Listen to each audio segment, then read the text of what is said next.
Hello students, we are going to continue with our sixth chapter, right? This is the third lecture, and today we are going to learn about the elements of directing, and in that the first one, that is what is supervision, or what are the functions of a supervisor that are being performed, right? See, as you can see here, there are mainly four elements of directing, right? In that, first is supervision, second, that is motivation. Now what is supervision? That means like to observe the functions of the particular workers or the employees, right, that are being performed. Motivation, that means to give the inspiration, encouragement to the particular workers or the employees who are that trying to achieve the business objective.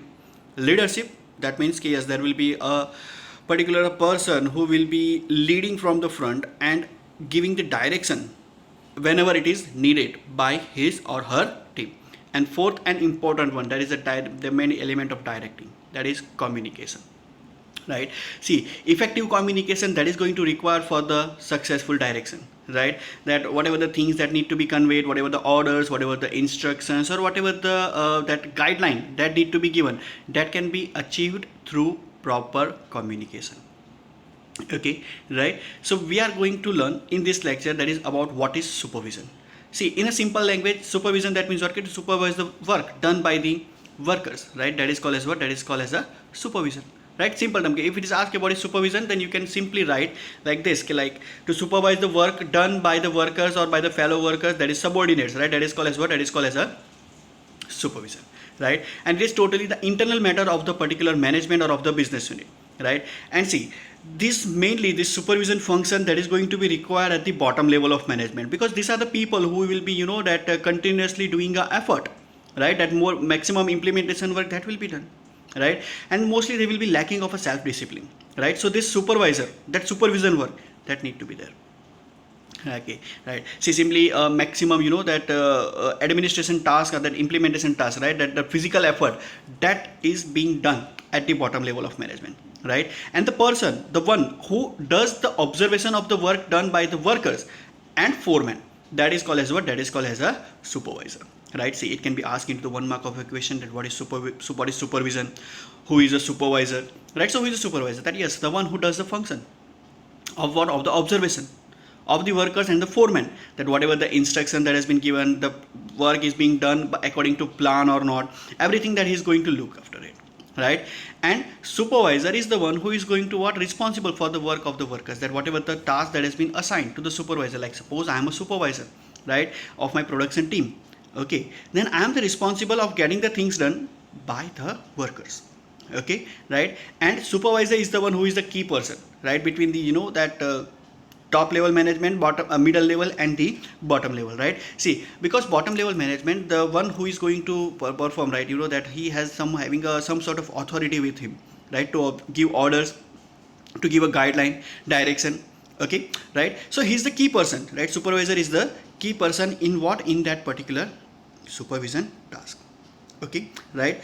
Simple definition that is given, that I have not included because it is already there, like that supervise the function of the workers or the particular employees, that is called as supervision, right? And in words of R.C. Davis, that is, it is a function of assuring that the work is being done in accordance with the plan and the instruction, right? Whatever the plan that has been made, whatever the instruction that has been given, in accordance with that, it will be what? It will be generated, right? See, mainly the supervisor, what he is going to do? He is going to look after all the activities, that whatever the instructions that are coming out from top level and the middle level, it is being done in accordance with the plan or not, that it has been done or implemented by the workers or not, that will be observed, that will be that corrected by whom? By the supervisor, right? He need to look out that whether the no deviation is there, right? And if any deviation is there, that if they are that particular employees or workers, they are in a confusion, then that confusion should be removed, okay, right? Getting my point?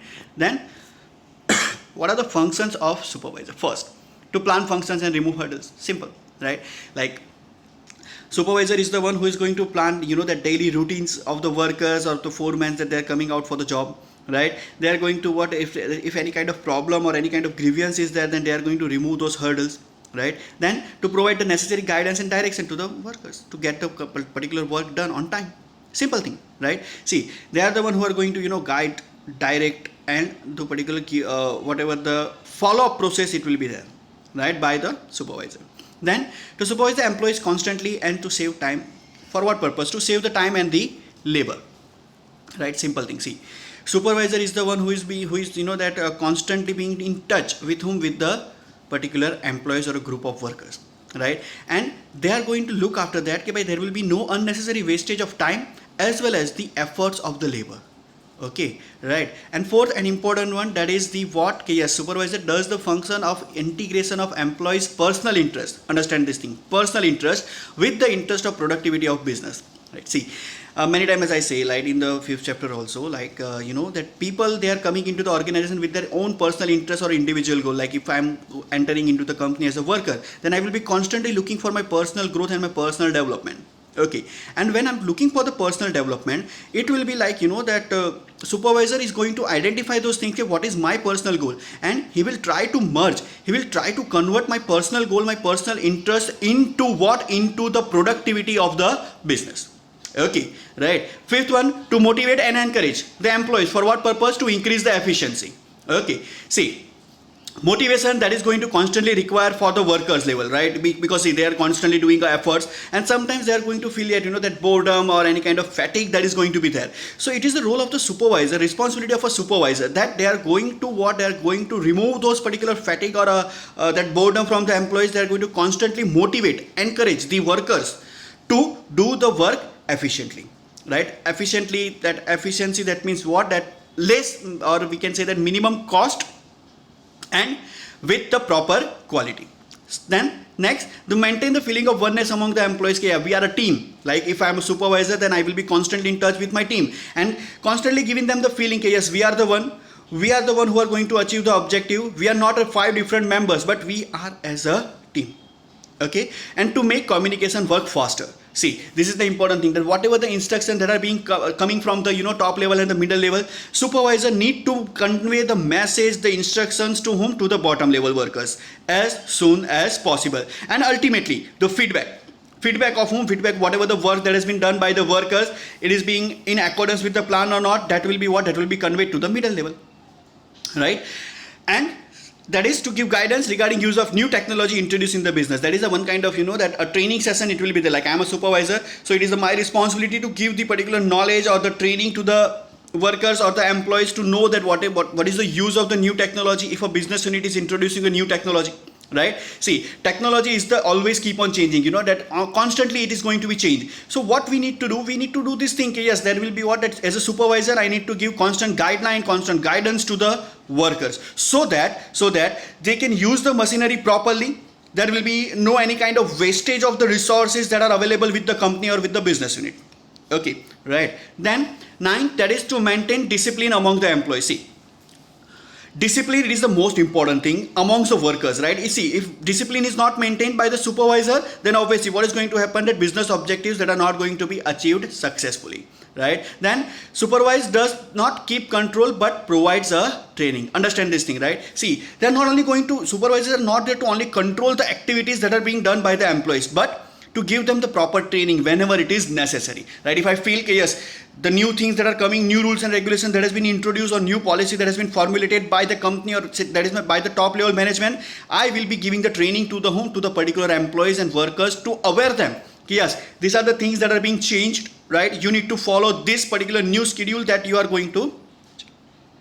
Getting my point, right? And last one, that is supervisor is friend, philosopher and guide for employees, right? See, supervisor does the function of this, that observer, obviously, but he's a friend, right? Like suppose some workers, they are, that feeling the difficulty in implementing such things, then he will be conveying them as a friend, right? Solving their personal problem, solving their professional problem. A philosopher, that means that, that how to achieve the business objective, how to, get that particular things done. As a philosopher, he is going to give that particular training and guide for the employees, like that whatever the instruction, whatever the policies that has been done, implemented, right?